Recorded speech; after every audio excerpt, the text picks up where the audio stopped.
Salve, salve galera, seja bem-vindo diretamente da FISPAL 2025. Meu nome é Rafael Guarnieri, host do Por Detrás da Cozinha. Esse ano, em collab com a Netter Lavadoras, criamos o Netter Talks, esse episódio número 7. A gente vem falando aqui que a gente está chamando os mestres, né, as referências, para a gente tentar criar uma revista semanal do que está acontecendo, da onde viemos, para onde vamos e aonde estamos.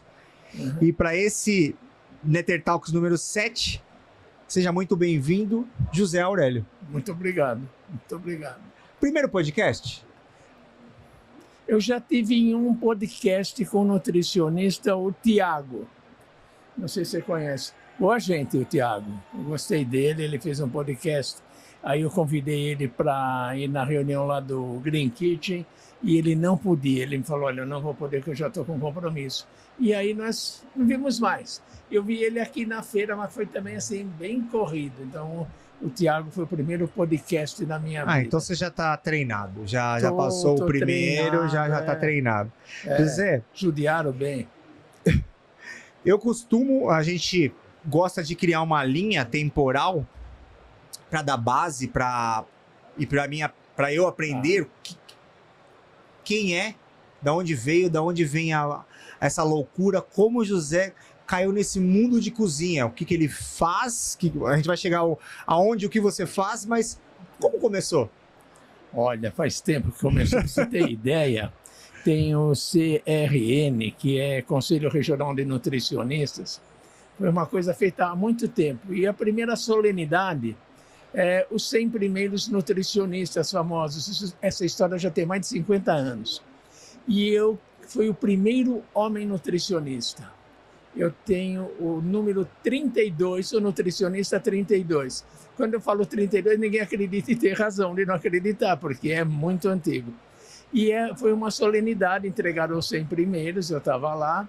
E de lá para cá eu sempre fui nutricionista, sempre me orgulhei de ser nutricionista. Como nutricionista, eu fui trabalhar com outra nutricionista chamada Olga Lascani, que foi uma das fundadoras do CRN na época. Ela já era de idade. E a Olga Lascani fazia projetos de cozinhas na época. Eu fui trabalhar temporariamente com ela, depois eu saí de lá e montei a firma que chama Prex, juntamente com a Elga, que era projetista da Olga. E aí nós ficamos na Prex 52 anos já. Essa história é bem antiga. 52 anos. 52 anos. E a gente não tinha internet para se promover, não tinha nada. E a única forma de você estar vivo no comércio era você fazer cursos, né? E nós fizemos muito curso. Nós trabalhamos com o Senac, com o Sesc. E na última parte, nós ficamos mais ou menos uns 20 anos dando cursos sobre cozinhas na FUPAM. FUPAM é Fundação de Pesquisa Ambiental, que é uma fundação ligada à USP. Então, a FUPAM dava cursos que a FAU, né, FAU, que é a Faculdade de Arquitetura e Urbanismo, da USP. Então, tinham cursos que a FAU não dava, e o arquiteto precisava ter uma noção na época. Então, a FUPAM dava cursos. E cozinha era uma matéria que não era do currículo da FAO. Até hoje não é do currículo da FAO. E aí nós demos esse curso, que era um curso de aprimoramento dos arquitetos, que fosse se dedicar a restaurantes, cozinhas, essas coisas. Então, essa era a ideia. Quem era o presidente da FUPAM na época era o Chico Segnini, Francisco Segnini, que era um arquiteto maravilhoso. Ele era professor na FAO também, e ele era meu cliente. E nós acabamos dando o curso junto lá, eu e ele. Chega uma hora, depois de uns 20 anos dando curso, você já não aguenta mais, nem você, nem suas piadas. E era um horror. Aí a gente estava sem ideia. Isso tudo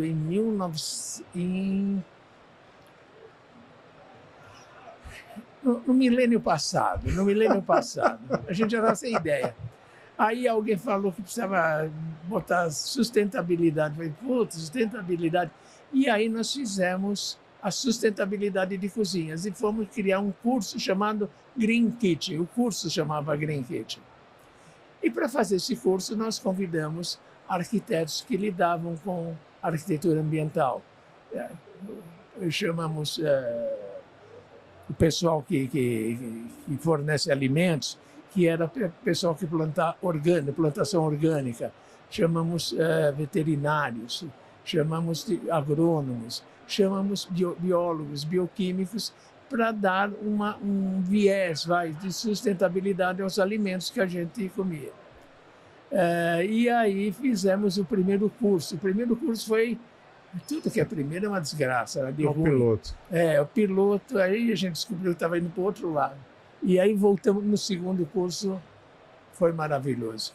Mas só que fazer esse curso era muito difícil. Era difícil, era caro. E a gente acabou desistindo, falando, não tem mais Green Kitchen, eu não aguento mais isso daí. Ninguém aguentava mais. Eram professores da FAO, a maioria, e a gente entrava de algodão entre cristais, porque era assim, eu não posso, a tal hora de teatro eu não posso, então você tinha que ficar acomodando, você não tem ideia o que era aquilo, né? Quando a gente ia entrevistar um cara famoso, perguntava para ele, o senhor está aposentado? Que maravilha, porque ele já podia todos os dias, né? Para ele era uma maravilha. E nós tivemos vários professores que eram profissionais aposentados, que foram os melhores professores. Mas isso se perdeu. E nós resolvemos deixar na internet um site chamado Green Kitchen. Esse site dava as diretrizes de uma cozinha green, que a gente chamava na época. E o pessoal entrava em contato com a gente, ia para lá, para cá. Em 2002, nós deixamos a diretriz green na internet e não mexemos mais. Mas ficavam enchendo que era bom ter um curso, porque tinha que ter novidade, porque a novidade sempre faz parte. E eu falei, puta, novidade, vamos fazer esse negócio de green de novo, né? Eu falei, vamos fazer o programa? Vamos fazer o programa. E aí apareceu a Mônica. A Mônica, ela é também nutricionista e ela fazia partida de operações nas cozinhas da Prex. A gente fazia o projeto, instalava e ela ia lá e treinava o pessoal para operar. Ela fazia, a gente chamava de partida de operação. E ela acabou ficando, as empresas elas foram se diluindo, se separando e ficaram só profissionais autônomos. A gente tinha um grupo, mas não era uma empresa. Então, ela, para poder faturar, faturava com nota fiscal da Prex. Aí tinha que pagar um imposto. Aí ela descobriu que se ela virasse profissional autônoma, pagava menos imposto. E, em cima disso, ela montou uma firmazinha pequena e tinha que dar um nome para essa firma. Aí eu falei para ela, tem um nome bárbaro para você vai adorar. E deu Green Kitchen. Falou, mas não é esse negócio da cozinha, não sei o quê. Eu falei, esse negócio da cozinha, não sei o que, não sei o que lá. Só que é um programa e todo mundo pede esse programa. E você vai ser a gerente do programa.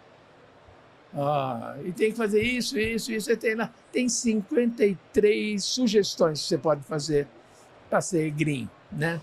Você não é obrigado a fazer todas, mas cada uma tem uma pontuação. Se você fizer todas, por exemplo, dá 130 pontos. Mas fazendo algumas, acima de 25 pontos, você já pode entrar no grupo green. E aí a Mônica falou, tá bom, agora só que eu vou falar que tem que comprovar, não pode mais falar que faz, né? Tem que comprovar. Falei, é legal que aí a gente acaba com esse negócio e vamos descansar, porque sempre foi levado meio de algibeira o green. E foi só pedir para comprovar que virou uma febre. É uma coisa louca. As pessoas se sentem em outro patamar depois que comprovam que elas são green. É uma coisa que a gente nunca tinha imaginado. Daí em diante, o green é que conduziu a gente. O green é esse conjunto de gente que faz pedido de coisas, que faz coisas. Eles que nos guiam hoje, e hoje a gente é green pelo que eles nos levaram. Não que a gente tenha inteligência de ser green, nós somos... Não tem nada disso. Nós somos green por tabela. Como a gente está na direção, A gente acabou descobrindo, por exemplo, histórias malucas. Tem uma nutricionista lá numa cozinha na mata, numa mineradora lá no interior do Piauí ou do Amazonas. Ela está lá encostada num canto cumprindo tabela, só que é isso que ela está fazendo.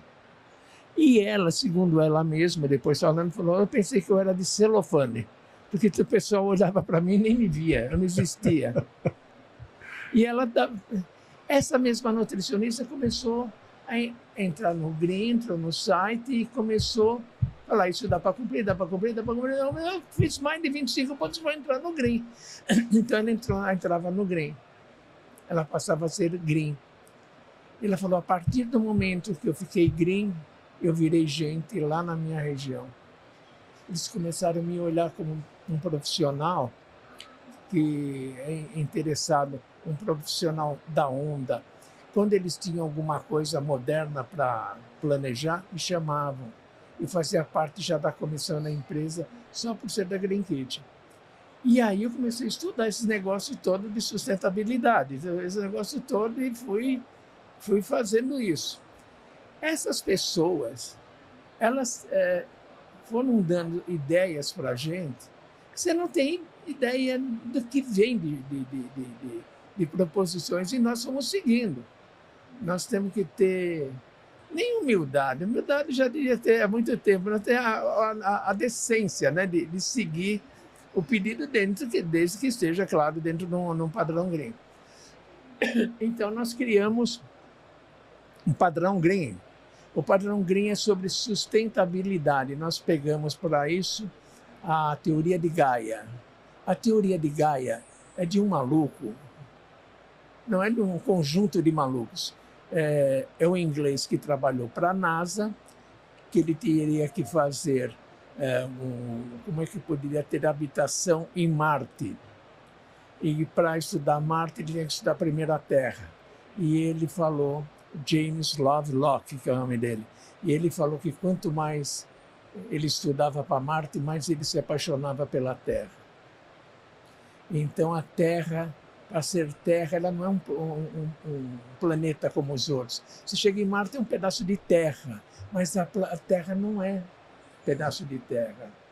Ela tem 5 elementos que formam a Terra, que poucos planetas têm. Ela tem água em abundância, tem terra, tem vegetal, tem animal e tem ar. Essas 5 coisas são 5 elementos da Terra. São 5 elementos que você tem que sustentar para que haja vida. Se você prejudicar o ar, você estraga a vida. Se você prejudicar a água, você estraga a terra, a fauna ou a flora, você estraga o momento. Então nós não somos mais sustentáveis. Sustentabilidade é o ato de você preservar os 5 elementos. Isso é sustentabilidade. Então a gente começou a criar o critério. Pode ser alimentos com veneno? Não, não pode. Por quê? Porque o veneno estraga a terra, estraga a água, estraga o ar, estraga os vegetais, estraga a criação animal. O veneno que é dos agrotóxicos, os venenos que dão para os animais, todos os hormônios, tudo isso a gente começou a restringir. Para entrar na cozinha, teria que ser orgânico. Orgânico. Aí, quando a gente decidiu ser orgânico, começou a aparecer um povo chamado agricultura familiar. Como é que é esse negócio de agricultura familiar? Falou, não, eu tinha uma terra, eu tratava ela como todo mundo, mas eu não podia, os agrotóxicos estavam acabando com a vida com a saúde da minha mulher, dos meus filhos, de tudo. Aí eu deixei os agrotóxicos de lado e resolvi plantar como era antes. Como era antes, se chama plantação raiz, eu resolvi ter raiz. Isso daí. E aí o meu filho já pode ir onde eu planto sem problema nenhum, minha mulher pode, todo mundo pode, eu vivo disso. E eu não gasto dinheiro com veneno, eu não gasto nada. Então isso daí é maravilhoso. Só que eles têm um problema, eles não têm um sistema de venda estabelecido. Então esse que é o problema da agricultura familiar. Ele tem todo um pensamento de sustentabilidade, mas às vezes o negócio dele não era sustentável. Isso. Então, Nós pegamos um cliente nosso, que a gente faz assessoria operacional, e entramos em contato com um agricultor de folhas. Ele é agricultor do que você pedir, né? Mas a folha é a primeira coisa. Então, nós estabelecemos o seguinte: olha, se você tiver uma hortinha só para temperos e não usar aqueles venenos lá do glutamato monossódico, aquelas porcaria toda, você já ganha ponto no green. É assim que são os pontos dados. Então, uma hortinha para tempero, hortinha para tempero, salsa, cebolinha, aí é legal. Tem também umas plantas, são chamadas punks. As punks são plantas alimentícias não convencionais. E são plantas que têm uma capacidade de vitaminas, de sais minerais incríveis. Tem plantas que você usa como sal. Olha, se você entrar nessa linha de punk, você vai descobrir que você não entende nada, a gente não entende nada de comida. E tem a punk também. Se colocar punk no cardápio, ganha ponto. Porque o consumidor final também ganha em saúde, não é? E aí não tem glutamato monossódico, não tem aqueles, como é que chama? Extrato para sopa, extrato para molho, não tem nada disso, né? Então é tudo natural. José, desculpa te interromper, mas só para eu entender. A Green, então, ela não é só para nutricionista, ela é para a cadeia inteira. É assim? Então, exemplo, a Nutri, ela conhece essa plataforma, como posso dizer assim, esse site, e se ela seguir certos alinhamentos, ela gera pontos, e com esses pontos, ela passa a ser uma nutricionista green. Isso. Com um certo nível de graduação. Exemplo, 25, eu estou supondo, tá? Ela é nível 1. Tá. Com 100, ela é nível 2, exemplo. Sim. O rapaz também que planta, o agricultor, ele também entra e faz parte ou não? Não. O green é só para cozinhas. Tá. E tem um responsável técnico do green na cozinha, que é a nutricionista. Se a nutricionista for mudar de cozinha, for mandada embora, ela tem que ser trocada, porque só nutricionista que pode ser responsável por uma cozinha. Ah, tá. Então, a cozinha, exemplo, eu tenho lá meu restaurante que serve alimentação para um grupo de pessoas. Sim. E eu quero estabelecer esse selo green, eu também... Você pode isso. Eu entro no site e lá comprovo... Tem um teste. Isso, lá tem um teste, antes de entrar tem um teste. Você vê pelo teste se você está apto ou não. Se não está apto, o que você pode fazer para ficar apto, você pede para entrar. E aí, lá dentro, ainda você é guiado a mais pontos que são mais fáceis do que a gente pensa. E aí já começa a ser green. E aí você ganha um selo green do seu restaurante. Porém, para você ter um restaurante green, você precisa ter uma nutricionista green, Sim. que as coisas se convertem. Porque senão é muito fácil. Eu tenho um restaurante, falo lá, aqui, tá aqui todos os papéis aqui. E agora eu entendi. Tem que ser um profissional que tenha conselho, que ela possa ser denunciada no conselho, porque se ela mentir, faz parte ela não cumpriu com a ética profissional. E ela sabe disso. Então a gente fala, olha, você vai entrar no green, você pode tudo, até mentir, mas você não pode ser pega. Se você for... Foi boa. Isso daí faz parte do negócio. E nenhuma, te falar a verdade, tem algum interesse em mentir, porque, putz, né? Você ser o que você não é por causa de mentira é um negócio horroroso de carregar. Na hora que ela entra, agora vamos voltar aqui para ela, depois a gente volta para os vegetais. Na hora que ela entra num grupo do WhatsApp, que são todas nutricionistas green, estão lá. Essas nutricionistas trocam figurinha e dão notícia. Eu fiz um doce de casca de banana, alguém quer a receita? Eu quero. Ela põe a receita no grupo e todo mundo pega. Tem um calendário green, que é um calendário de eventos. Tem eventos tipo assim, o dia da água, o dia da floresta, o dia do pampa, o dia do bioma. Então tem 60 datas para você Se quiser, não é obrigado. Fazer uma festa, fazer uma onda, tirar uma dentro da cozinha, tem a data. Em alguns lugares se fazem uma festa por mês, outros fazem duas, outros lugares fazem uma a cada 3 meses. Nada é obrigatório, mas tem como fazer essa promoção. E isso vai para o grupo de novo, e o grupo pega ideia uns com os outros e vão criando. As pessoas, elas vão aprendendo, e quando elas fazem mais de 30 pontos, elas ganham um PIN, aquele PIN, Sim. PIN 3, que é mais de 30 pontos. Mas ela pode continuar pontuando, bateu em 41 pontos em diante, PIN 4. Hoje nós estamos soltando o PIN 6, e você não acredita como é duro o PIN 3. O PIN 6, de todas as vezes, dá nem 1% das nutricionistas são PIN 6, porque é muito difícil. Quando pega até 30 pontos, a nutricionista tem autoridade para ir até 30 pontos. Mas acima de 30 pontos, ela tem que ter comprometimento da própria empresa. Se a empresa não se compromete... Então ela fica meio que à mercê, de repente ela tem a vontade, ela tem o entendimento, mas ela conflita com o pensamento do dono ou da cultura do ambiente. Pode ser. Agora, vou falar para você, à medida que entra no Green, tudo isso vai acabando, porque o benefício da sustentabilidade começa a ser grande.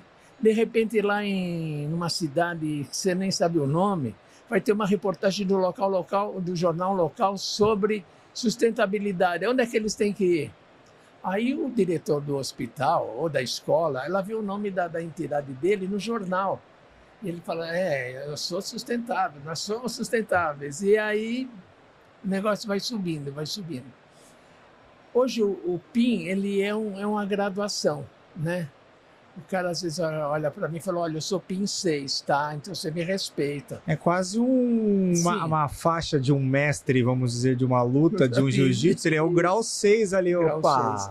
Grau 6. É muito difícil. O 4 é muito difícil. O 4. Quantas nutricionistas a gente tem nesse banco? Você tem uma noção? Olha, hoje o conjunto dá em torno de umas 150 nutricionistas, mais ou menos, né? Dessas 150 nutricionistas, nós temos, acho que 5 para cima, 5 e 6. Porque não é elas agora, não é mais elas, é o conjunto. O ecossistema É o dela. ecossistema delas. E elas lutando por um negócio melhor, elas sentem que elas estão crescendo profissionalmente. Uma nutricionista normal, ou uma nutricionista green, hoje tem uma diferença grande. E elas sabem que uma cozinha green é diferente de uma cozinha normal, porque tem outras preocupações que não teria antigamente. Nem está aí. Se ela cismar de fazer uma cozinha, um canteiro para temperos, por exemplo, ela é louquinha, xarope. Mas se ela estiver no programa green, não. Ela é preocupada com o sistema. E ela é engajada, né? Porque precisa fazer, às vezes, sentido para todo o conjunto. Isso. E aí, nós tivemos o caso de uma nutricionista que fez uma pontuação, mas não entrou. Aí ela pode telefonar lá, tem orientação. Por que eu não entrei? É porque você usa glutamato monossódico. Como é que a senhora sabe? Por causa das suas notas fiscais. Junto com o que você comprou, veio na ponta o glutamato. Não pode. Você sabe que não pode. Pelo amor de Deus, não pode, né? Como é que eu faço? Você sabe que eu faço isso no automático? Eu estou com vergonha, eu estou prostituída, eu estou com vergonha de...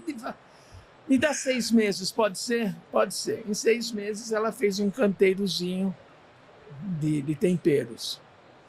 Em 1 ano, ela fez uma horta de alface, que ela dá folhas para ela, que era um hospital, e mais 3 da rede, ela dá folhas.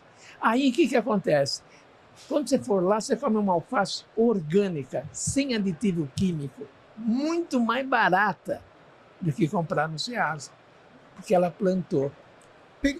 Pegando esse gancho, muitas das vezes parece que o sustentabilidade, essa palavra, o sustentável, tava na moda, né? Isso. Parecia que as empresas precisavam mostrar essa cara. Então tem essa parte real e tinha essa parte de venda. Tá. E muitas das vezes parece que cruzava numa linha do que o real mesmo, o comprar sem orgânico, ou era mais difícil ou era mais caro. Isso é uma mentira?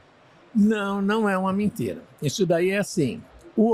A sustentabilidade é uma palavra, que nem você falou, que ela é usada e muitas vezes ninguém sabe o significado da palavra sustentável.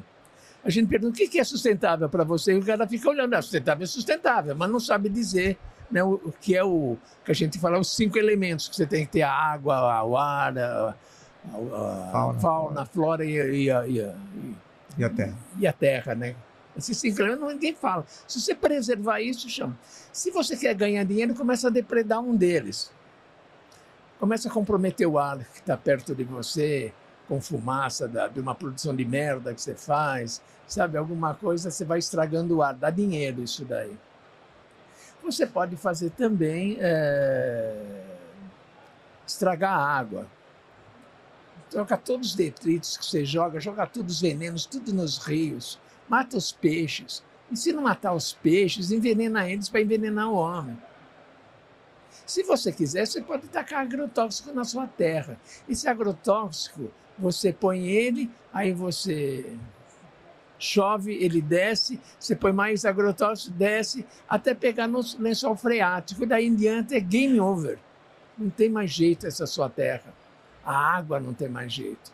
Hoje há uma preocupação com o aquífero Guarani, que é aquele aquífero que passa no Brasil inteiro, que uma hora ele vai ser comprometido. E o que o governo, todos os governos vão fazer? Nada.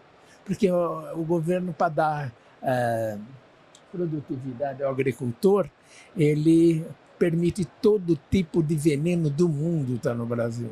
Cada hora parece que libera um pouco mais ou muda. Mas... Venenos proibidos dos lugares de origem. Venenos que não pagam imposto.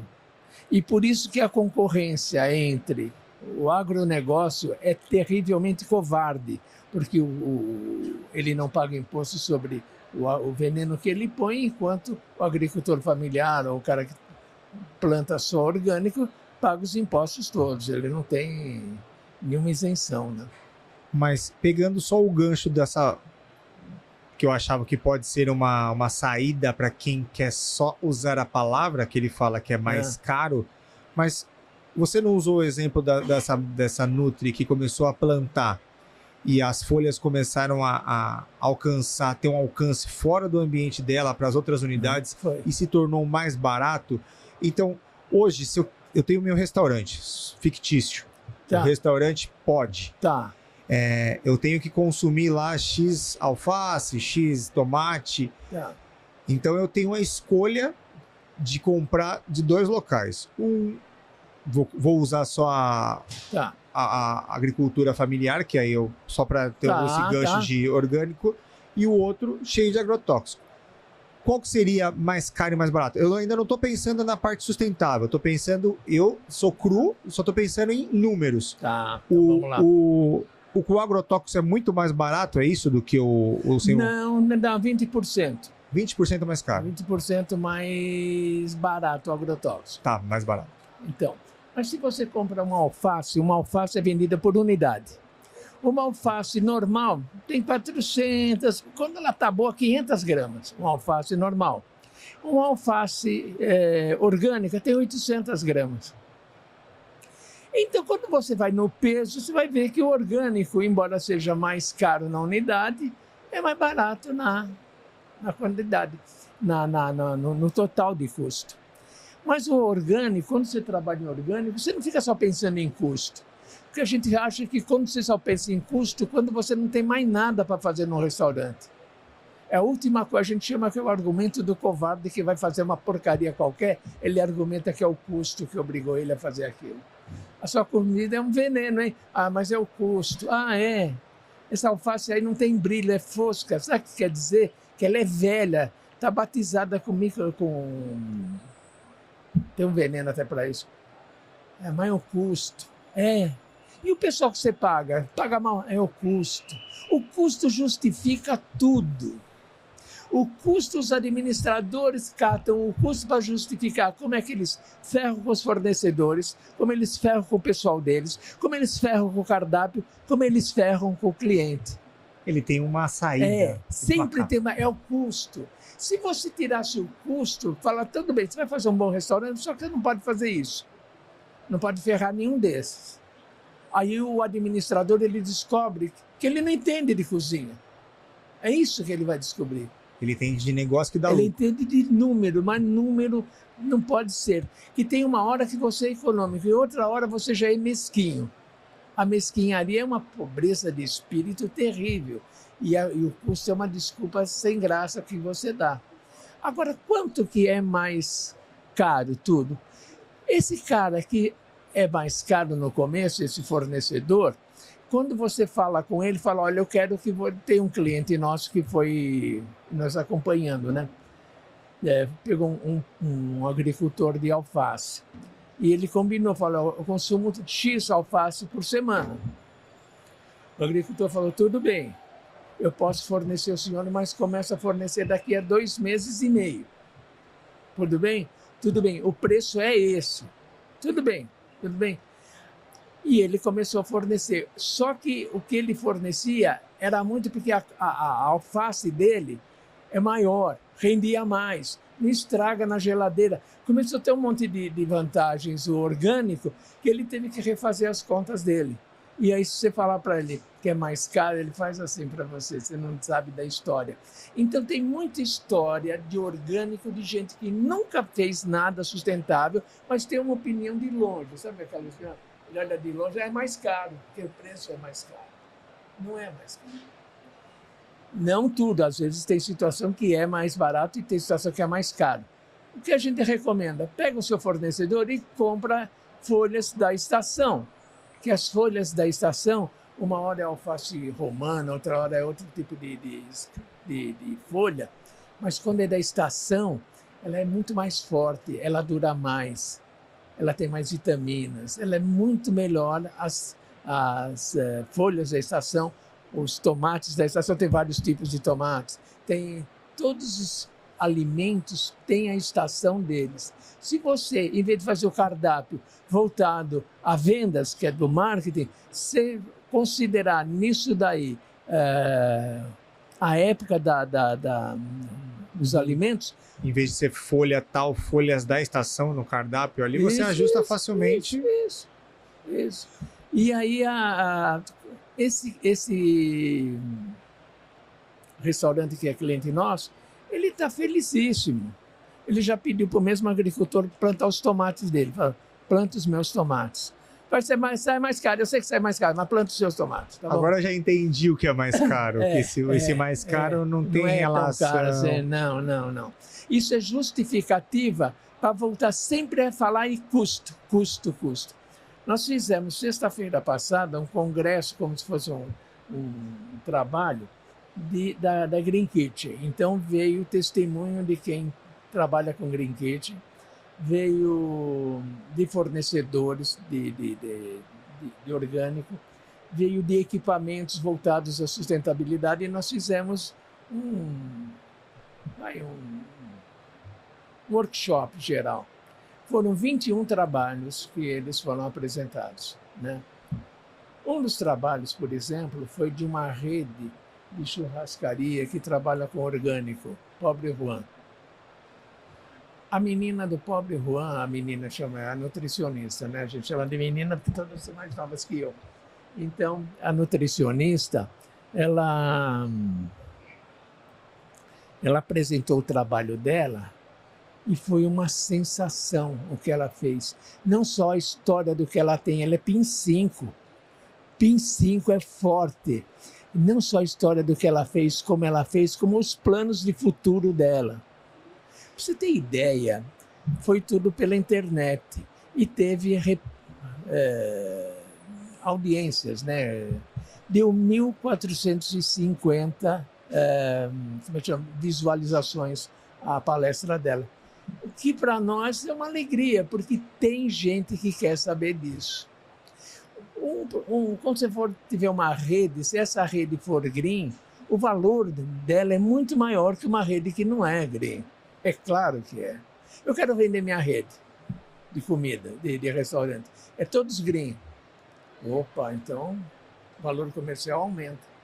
Como aumenta os prédios com green building, que é um sistema também sustentável de fazer arquitetura, o valor deles é maior. As empresas que querem entrar na bolsa têm que ter ESG, que aumenta o valor. Aliás, ela nem entra hoje na bolsa se não tiver um programa de ESG. Já virou uma norma básica. Exatamente. Então, você vê que todos os profissionais estão trabalhando na linha da sustentabilidade de verdade. E o Green Kitchen, ela tem uma característica muito boa, que ela é mensurável. Quanto que você é green? Boa. Né? Você só pode melhorar se você conseguir medir. Se você não mede, você não consegue melhorar nem nada. Então, o green não é uma camisa de força que obriga, não é nada.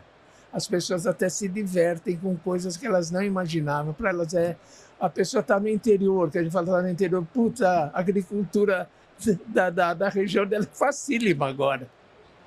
Tem um terreno lá do hospital, puta, virou fácil aquele terreno. Mas você acha que, pegando esse case que esse restaurante cliente de vocês começou a plantar folhas com esse fornecedor, entendeu a qualidade do alface, entendeu que a elevação do custo não era significativa a ponto de mudar o rumo do negócio dele. Pegando esse fato, é um fato, Tá. como uma métrica, você acha que a galera não segue porque falta informação, porque está enraizado que ele compra da onde já tem que comprar? O que está faltando para a gente realmente começar a engajar e usar mais esse alimento mais natural? Porque se ele... Eu tenho que medir aqui dentro da minha cabeça o porquê realmente a galera não usa. Não tem tanta gente para fornecer para todo o segmento. Exemplo, se todo mundo hoje quisesse usar alimentos sem green, vamos colocar só esse selo green, teria como alimentar todo mundo? Claro que tem sobra, ele dá. É que não interessa aos caras, não interessa à indústria de agrotóxico, não interessa aos grandes agricultores, não interessa esse papo. Eles têm subsídio para plantar, têm subsídio para exportar, eles têm subsídio para tudo. Eles não põem tostão. Só tem um terreno que também foi subsidiado. Mas e eu, dono do restaurante? Por que é que eu não consigo? Por que eu não vou para esse viés? Sim. Você quer dizer a nossa rede de food service. Hoje, supondo um número, tá? Sem dado muito fechado. De 100%, quanto dos restaurantes do nosso comércio consome de agricultura familiar, sem agrotóxico, e quanto consome com agrotóxico? A porcentagem, acredito que sem agrotóxico, é muito baixa. Muito baixa, muito baixa. E é isso que eu estou tentando entender. Por que é que a gente ainda está nesse número baixo? Porque eu entendi o Tem uma briga velha. Quando você põe uma nutricionista na cozinha, você põe uma técnica que entende de cardápio, que entende de tudo. Você vai fazer um restaurante. Que cardápio que você vai fazer? A formulação do cardápio, do serviço, do atendimento é uma coisa técnica. Daí você vê se aquilo funciona ou não. Se quando começa a funcionar, começa a rodar, aí o administrador entra, porque o administrador não consegue partir do zero. Ele só entende de números, ele não entende de técnica. Quem manda hoje, conforme o mando é técnico, tem green. O mando é administrativo, não tem. Porque de longe o cara fala, não, é mais caro, eu não põe. Pronto. E aí ele não põe, é mais caro. Então vai ter sempre esse viés administrativo barato, né? A gente fala que são decisões infantis. O que é decisão infantil? Quando a gente é criança, está lá no meio da nossa turminha, a gente toma umas decisões que são benéficas a gente, é claro, são decisões egocêntricas.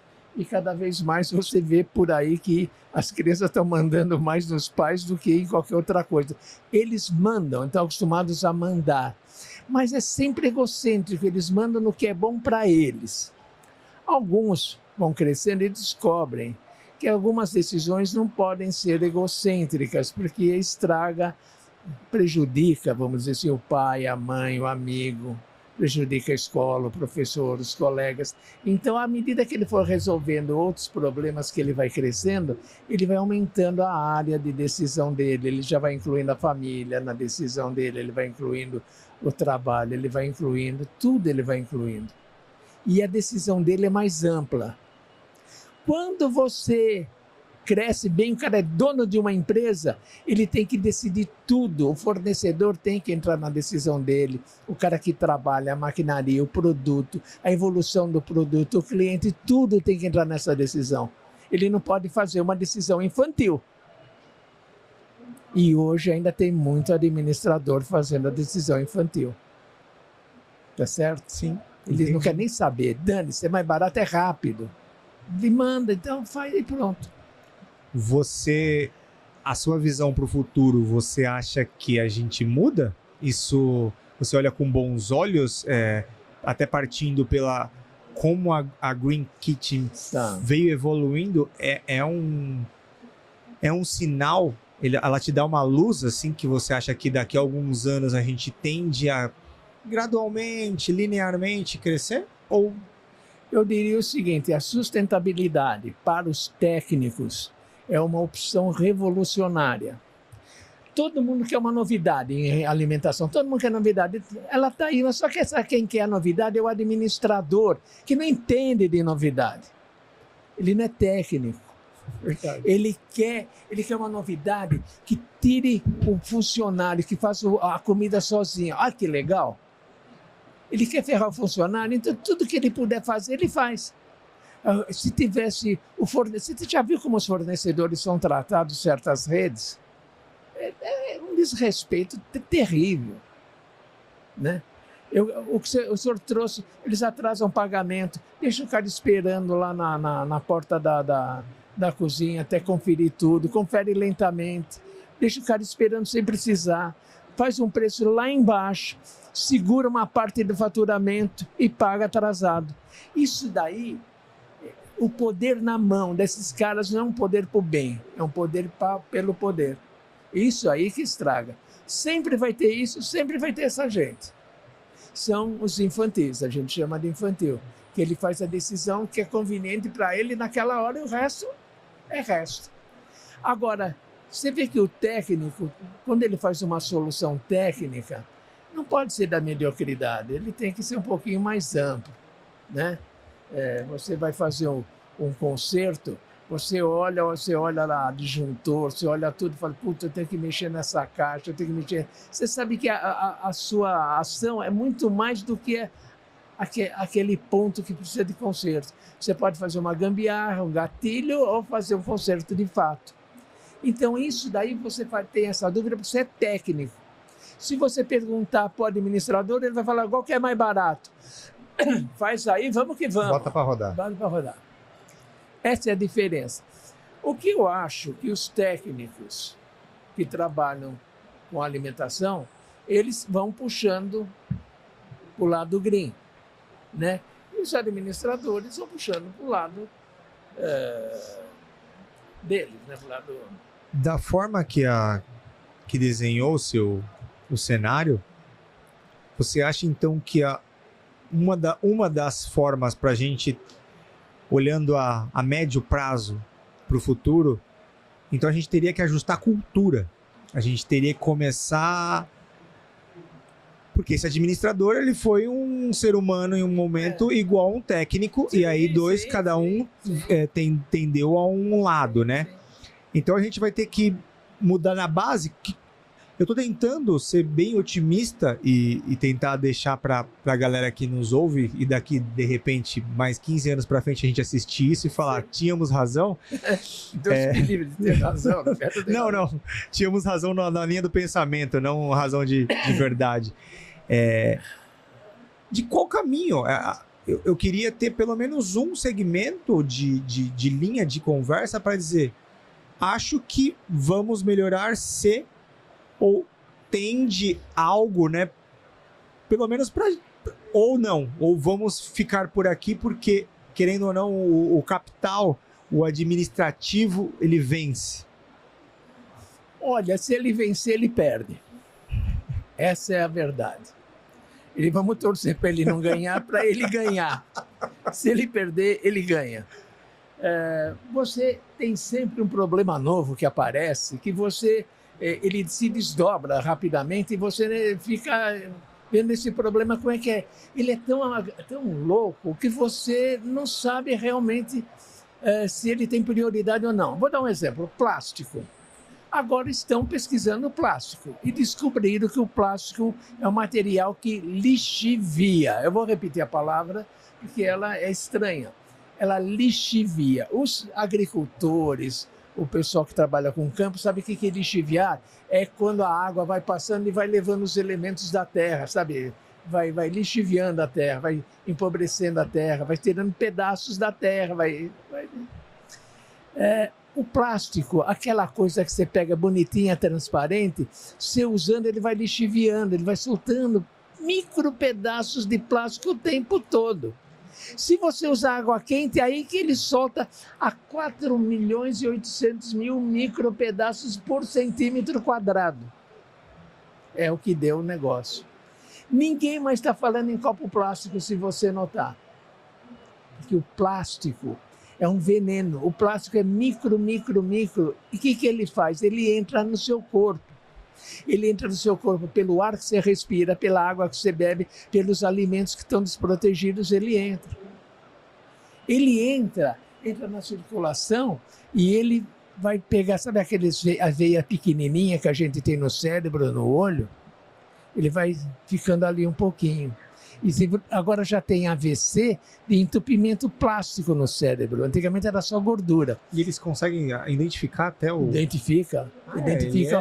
Foi quando pegaram a técnica de identificar esse tamanho de plástico que descobriram esse fenômeno. Foi o reverso. A técnica que levou para isso. Isso daí vai ser a discussão que você vai ter esse ano inteiro. Já me deu um frio na espinha, porque quando a gente pega uma criança, tudo é plástico. Né? Tudo é plástico. Você está me dando essa garrafa de plástico. Eu estou bebendo, porque eu não vou criar um clima com você. Mas é veneno isso daqui. Se você chega nos Estados Unidos, agora eles metade dessa água, é um copo de água. Eles te dão no plástico, porque é chique, eles te dão uma água em casa, novinha, uma água fresquinha, não precisa ser de torneira que põe num copo. Não. Então é isso aí. As lavadoras da Netter, por exemplo, vão voltar a ser obrigatórias, porque elas lavam copos de vidro. Se for falar, mas vidro é perigoso, pronto, arrumaram mais uma desculpa também. Vidro não é perigoso, sabendo usar não é. Senão a Alemanha inteira estava morta, a França não bebe vinho em copo de plástico, a Alemanha toma cerveja naquela jarrona, tudo de vidro. Eles lá são orgânicos, né? Então eles fazem isso. Então nós temos 2 países de exemplo em que o plástico não existe praticamente. É proibido. Você chega no supermercado, não tem saquinho plástico. Quando tem, você paga um saco de papel, se quiser. Então tem lugares que já estão na frente. E o plástico vai ser para nós um grande problema. Mas vai entrar política no meio, tá certo? Mas José, olha que bizarro para um jovem perante a você, como fica a cabeça. A gente tinha lá a Coca-Cola que vinha numa garrafa de vidro, tinha os refrigerantes, agora na Antártica que vinha lá no verde, o outro que vinha na transparente. E aí, com o tema sustentabilidade, tira-se o vidro, pelo menos leigamente se falando, sem técnica nenhuma. Tira-se o vidro, para-se de usar o vidro e começa a fornecer o refrigerante nos plásticos. E agora latinha, a gente... Né? Latinha, o revestimento interno da latinha, o que que é? Plástico.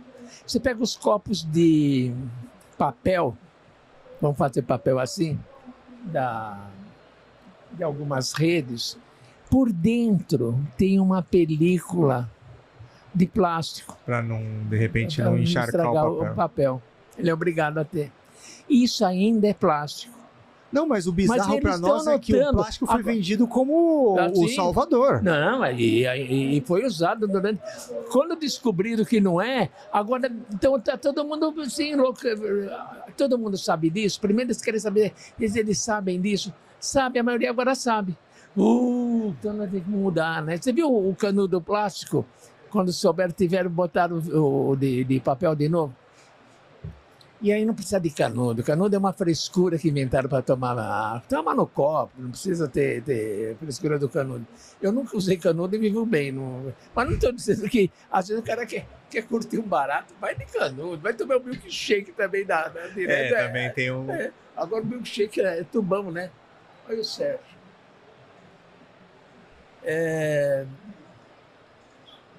Daqui a pouco a gente fala. E aí Feira é assim, galera. Feira, a gente tá aqui num aquário de vidro dentro da FISPAL 2025. Temos aqui uma ilustre presença aqui. Quantos anos na área?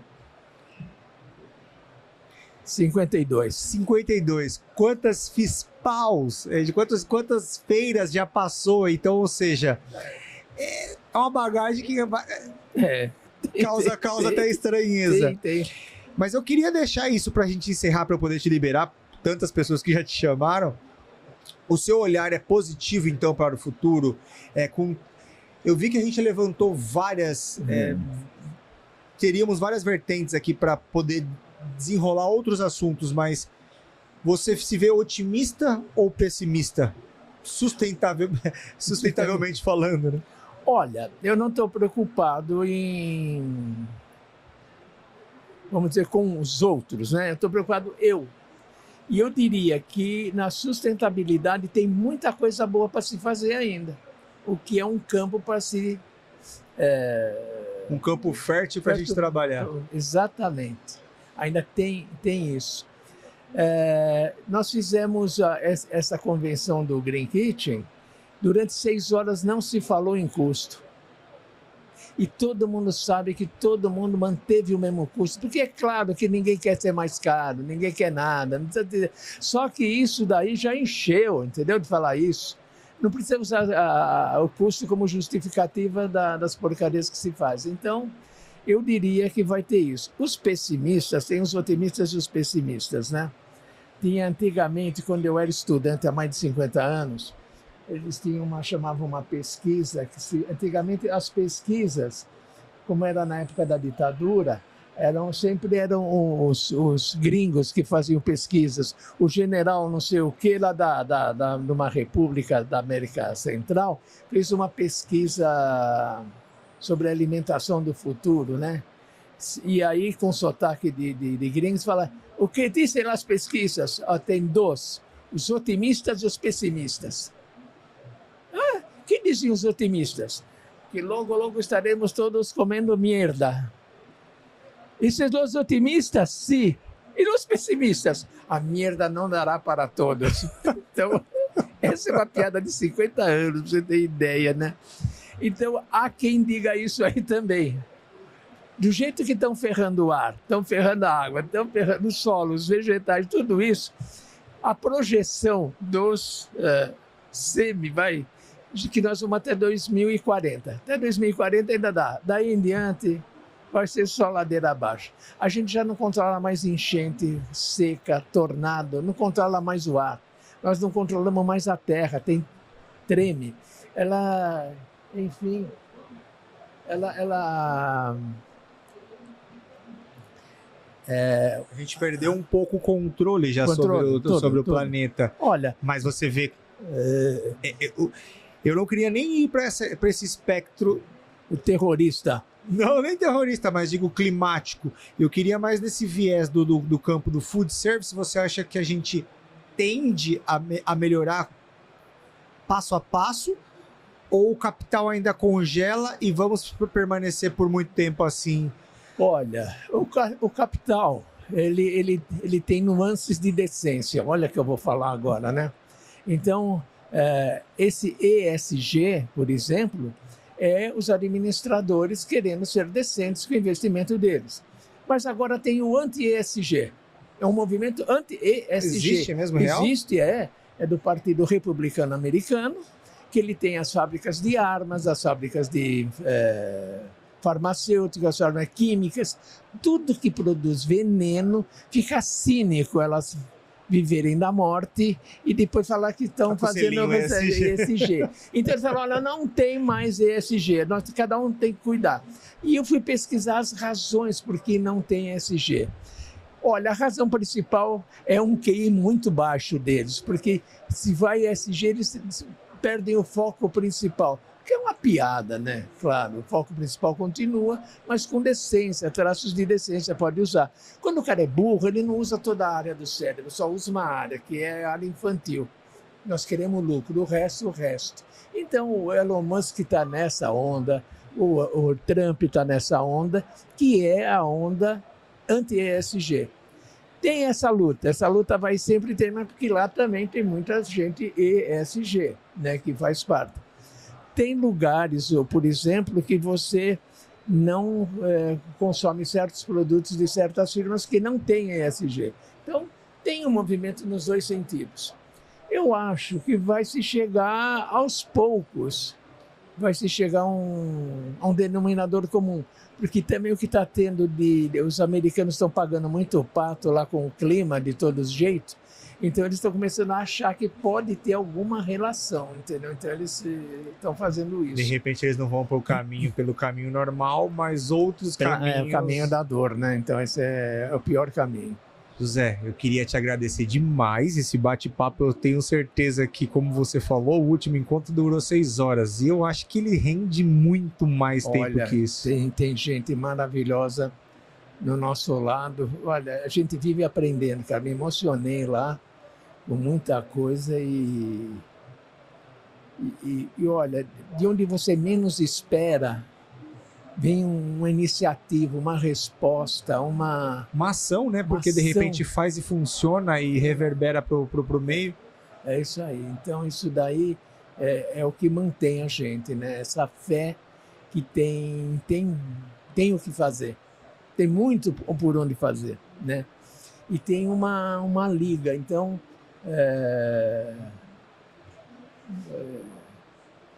tem política no meio, tem o político da terra fala, mas escuta, a gente tem o dinheiro para fazer alimentos ou usa o alimento para fazer dinheiro? Como é que vamos fazer? Nós temos que decidir isso, né? Quem faz alimentos sabe que não vai ter muito dinheiro. Então, essas coisas são decisões que eles vão tomar também. No meio disso tudo, eu acredito que os infantis vão ter um espectro mais amplo das soluções e é capaz que a gente chegue a um denominador comum. Eu tenho fé que piorar não dá, mas vai piorar, então melhorar melhora. Sensacional. Espero que o Pô de Trás da Cozinha e o Nether Talks seja pelo menos um grão da gente poder conseguir levar, que a gente atinja 10 pessoas. Eu já acho uma pessoa relevante. já tá bom. Agradeço toda essa aula que eu ganhei de graça. Obrigado, meu Deus, por mais uma aula que exagera. Não, porque é como você falou, não, se a gente colocar sempre a cabeça para drenar informação, por mais que você ache que não possa ser relevante, tem muita coisa que a gente tem que aprender. E eu tô aqui nessa feira para isso. Obrigado demais. Obrigado a você por dar essa oportunidade de poder falar e tomara que a gente consiga pelo menos, né? 1%? Mais um que entra pro time, né? Já tá bom. É verdade, mais uma pessoa. Já é lucro. Tá bom. Galera, esse foi o Nether Talks número 8. Com José Aurélio, papo de sustentabilidade, muitos anos na pista, vamos dizer assim, ou na terra. Espero vocês no próximo bate-papo. Eu sou o Rafael Guarnieri, te vejo lá. Valeu!